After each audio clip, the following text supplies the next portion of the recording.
안녕하세요. 이승주 변호사입니다. 이번에는 공유지분의 근저당권 설정 등을 이유로 공유토지에 대한 대금 분할을 명한 사례. 자, 이 문제는 제체 부동산 분쟁의 쟁점 2판 337쪽에 나오고요. 공유토지를 협의를 통해서 분할할 수 있고 협의가 안 되면은 공유물 분할 청구 소송을 한다고 말씀드렸어요. 자, 그렇다면은 근저당권이 설정되어 있는 게 어떻게 되느냐?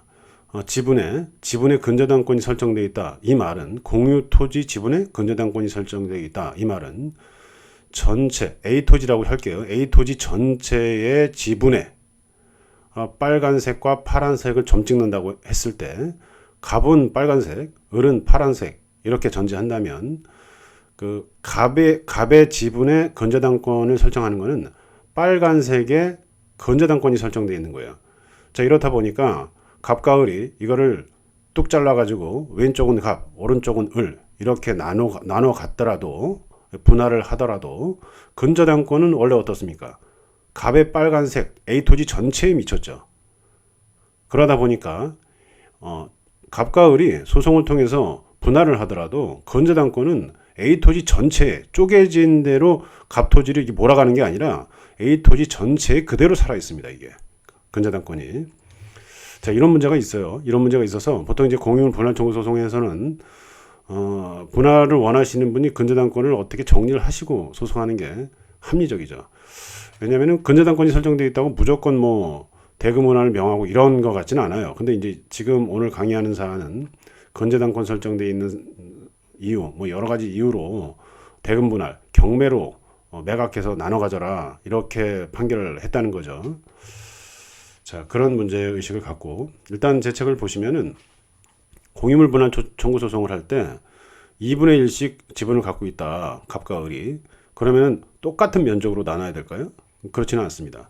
경제적 가치를 고려합니다. 평가를 했더니 약간 가치가 달라요. 그럼 면적이 달라질 수 있다. 자, 이런 게 제 책에 나오고 그 다음에 이제 공유물 분할 소송을 하는데 현물 분할이 원칙인데 현물 분할을 안 하고 경매 분할, 대금 분할로 넘어가려면 현물 분할을 하게 되면 가치가 현저히 하락하거나 현물 분할 자체가 안 되거나 이 두 가지 요건을 갖춰야 됩니다.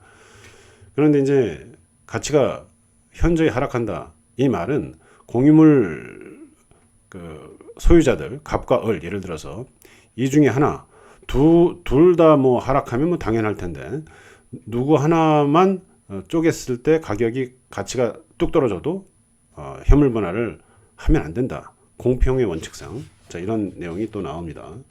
공평한 분할을 해야 되기 때문에 한 명이라도 그 가치가 현저히 감소되면 현물 분할을 하면 안 된다. 이런 판례도 나오죠.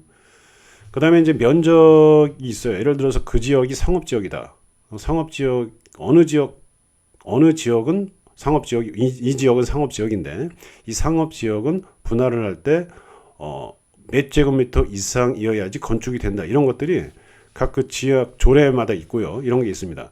그래서 예를 들어서 상업지역인데 원고가 원하는 대로 분할을 하게 되면 다른 상대방이 건축을 못한다.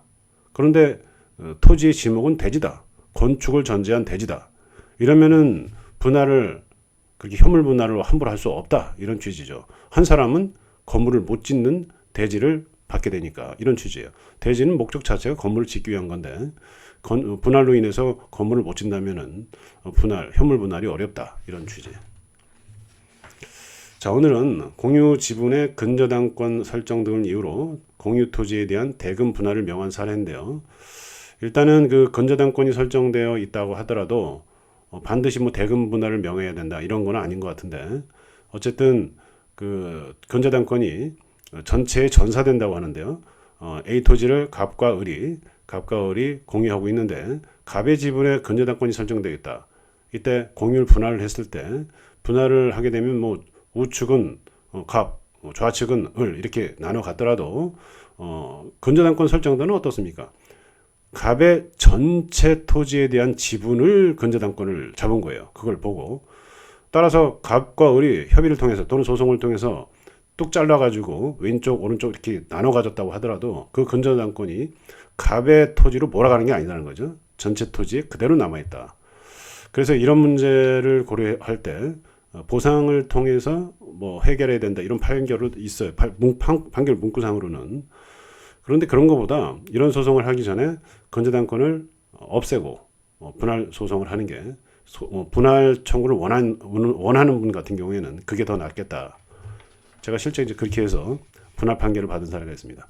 자, 오늘은 공유지분의 근저당권 설정 등을 이유로 공유토지에 대한 대금 분할을 명한 사례에 대해서 알아봤습니다. 감사합니다.